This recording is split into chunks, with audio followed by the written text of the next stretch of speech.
Hello everyone, स्वागत दोस्तों आज के सेशन में। दोस्तों आज हम लोग जो है ज्योग्राफी का एक बहुत इंपॉर्टेंट पैरेलल ऑफ लैटिट्यूड यानी अक्षांश रेखाएं के बारे में जानने वाले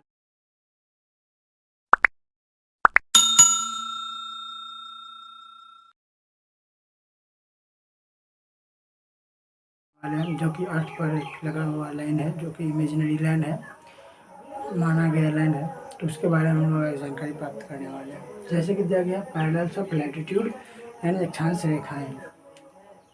इसमें दो चीज़ मेन होता है, एक होता है लैटिट्यूड और एक होता है इक्वेटर। इन दोनों को जानना बहुत ज़्यादा ज़रूरी है। इक्वेटर, जिसको कहते हैं भूमध्य रेखा। Equator is an imaginary line that divides the earth into two equal halves. यानी ये इक्वेटर यानी भूमध्य रेखा, विषुवत रेखा वह रेखा होती है जो कि क्या करती है, तो हमारे पूरे अर्थ को दो बराबर भागों में बांट देती है। जैसे यहाँ से है ये लाइन, इसको कहते हैं इक्वेटर। तो यहाँ से ऊपर एक भाग होता है और एक नीचे भाग होता है, जिसमें से एक ऊपर वाले भाग को कहा जाता है यहाँ पर उत्तरी गोलार्ध यानी नॉर्थ हेमिस्फीयर, और नीचे वाले भाग को यहाँ से लेकर के यहाँ तक का जो भाग होता है उसको कहा जाता है दक्षिणी गोलार्ध यानी साउथ हेमिस्फीयर। ठीक है, आशा करते हैं आप लोग समझ गए होंगे। उसके बाद है latitude. All the parallel circles from equator to poles are called latitude. यानी इक्वेटर से लेकर के पोल तक के जितने सारे ये पैरेलल लैटिट्यूड हैं, पैरेलल सर्कल होते हैं, उसको क्या कहा जाता है, तो लैटिट्यूड कहा जाता है, अक्षांश रेखाएं कहा जाता है। चाहे वो यहाँ से नॉर्थ के एरिया में हो या यहाँ से साउथ के एरिया में, किसी भी एरिया में हो। इक्वेटर से नॉर्थ के एरिया में जाएंगे तो उसका लंबाई जो है धीरे धीरे क्या होगा, उसका पेरीमीटर धीरे धीरे कम होता जाएगा, लेकिन क्योंकि वो पैरेलल होता है।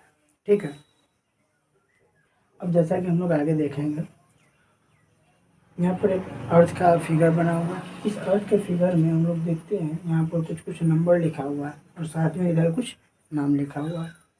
तो जैसा कि इस लाइन है, इसको पहले जान लेते हैं, क्योंकि यहाँ पर यह क्या इक्वेटर है। इक्वेटर को हिंदी में भूमध्य रेखा कहते हैं या विषुवत रेखा कहते हैं। ठीक है, अब यहाँ से जितना हम नीचे की तरफ जाएँ उनमें हर एक जगह लाइन बना हुआ है, लेकिन इसमें दो लाइन मेन होता है जो कि जानना जरूरी है। पहले ये जो हमारा इक्वेटर होता है वो 0 डिग्री पे होता है। ठीक है, क्योंकि यहाँ से अर्थ ऊपर की तरफ और नीचे की तरफ दोनों जगह बराबर बराबर भागों में बटा हुआ है। और यदि हम यहाँ से एक लाइन खींचते हैं तो वो भी एक लाइन जाता है जो कि हमें क्या कहलाता है, तो लॉन्गिट्यूड कहलाता है। ठीक है, तो हम आगे आने वाले वीडियोज में इसको पढ़ने वाले हैं, समझने वाले हैं। तो यहाँ ये हो गया 0 डिग्री। अब यहाँ से जब हम जितना नीचे की तरफ जाते हैं तो यहाँ से एक फर्स्ट सर्कल आता है जो कि होता है 23.5 डिग्री, वो साउथ में होता है, जिसको क्या कहा जाता है, तो मकर रेखा कहा जाता है। और एक ये लाइन हो गई, और जस्ट इसके बगल में ऊपर में एक 23.5 डिग्री नॉर्थ में होता है, जिसको कहा जाता है कर्क रेखा। इन दोनों लाइन के बीच का जो जगह होता है उसे कहा जाता है टॉरिड जोन, जो कि बहुत ही ज़्यादा गर्म होता है, क्योंकि यहाँ से हमारा सन जो है वहाँ पर डायरेक्ट रेज पड़ता है, सन रेज डायरेक्ट पड़ता है सूरज की किरणें, जिसके कारण इस एरिया में बहुत ज़्यादा गर्मी पाया जाता है, बहुत ज़्यादा मौसम गर्म होता है।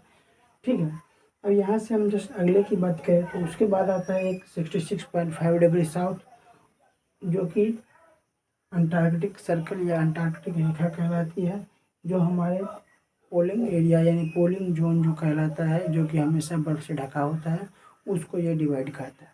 ठीक है, तो यहाँ से 23.5 डिग्री से लेकर के 66.5 डिग्री तक जो एरिया होता है, चाहे वो नॉर्थ हेमिस्फेयर में हो या साउथ हेमिस्फेयर में, ये 23.5 डिग्री साउथ से 66.5 डिग्री साउथ और 23.5 डिग्री नॉर्थ से लेकर के 66.5 डिग्री नॉर्थ, ये जो हमारा दोनों एरिया होता है, सॉरी यहाँ पर साउथ होगा, तो ये दोनों एरिया जो होता है इसके बीच का जो जगह होता है वो टेम्परेट जोन कहलाता है। इसमें ना तो काफ़ी ज़्यादा गर्मी पड़ती है और ना ही काफ़ी ज़्यादा ठंडी पड़ती है। ठीक है, और यदि हम अपने भारत की, इंडिया की बात करें तो हमारा इंडिया जो है उसका आधा भाग जाता है टेम्परेट जोन में और आधा भाग चला जाता है टॉर्रिड जोन में, जो कि उत्तरी भारत और दक्षिण भारत के नाम से डिवाइड किया गया है। और यही कर्क रेखा है जो कि भारत के बीचों बीच से होकर के गुजरती है।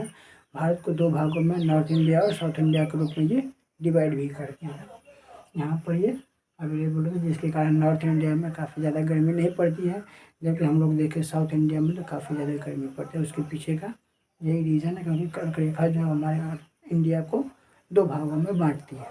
ठीक है, ऐसा करके समझ गए होंगे।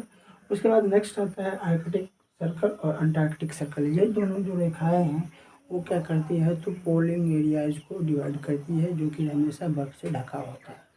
और ये दोनों जो एरियाज़ हैं यहाँ पर लगभग 6 महीने तक दिन और लगभग 6 महीने तक का रात हुआ करता है। वो हम आगे आने वाले चैप्टर में वीडियोज में पढ़ेंगे। तो ये जो है वो 66.5 डिग्री पर अवेलेबल होता है, नॉर्थ में भी और साउथ में भी, दोनों जगह। इसका नाम होता है अंटार्कटिक सर्कल और आर्कटिक सर्कल, ठीक है। और उसके बाद आगे होता है 90 डिग्री साउथ और 90 डिग्री नॉर्थ, जो कि हमारा होता है पोल, नॉर्थ पोल और साउथ पोल, जहाँ से हमें एक इमेजिनरी लाइन खींचा गया है जिसको कहते हैं एक्सिस, और जिसके ऊपर हमारा अर्थ जो है वो क्या करते हैं, तो मूव करता है, मूवमेंट करता है, ठीक है। तो इसके द्वारा अब यहाँ पर हमारे इक्वेटर से नीचे का भाग, नॉर्थ साउथ पोल से लेकर के इक्वेटर तक का जो भाग होता है वो कहलाता है साउथर्न हेमिस्फीयर, दक्षिणी गोलार्ध। और इक्वेटर से लेकर के नॉर्थ पोल तक का जो एरिया होता है वो कहलाता है नॉर्थर्न हेमिस्फीयर, यानी उत्तरी गोलार्ध।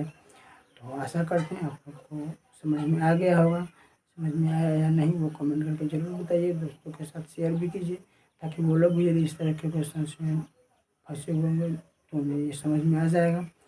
आशा करते हैं आप लोग को अच्छा लगा होगा, ठीक है।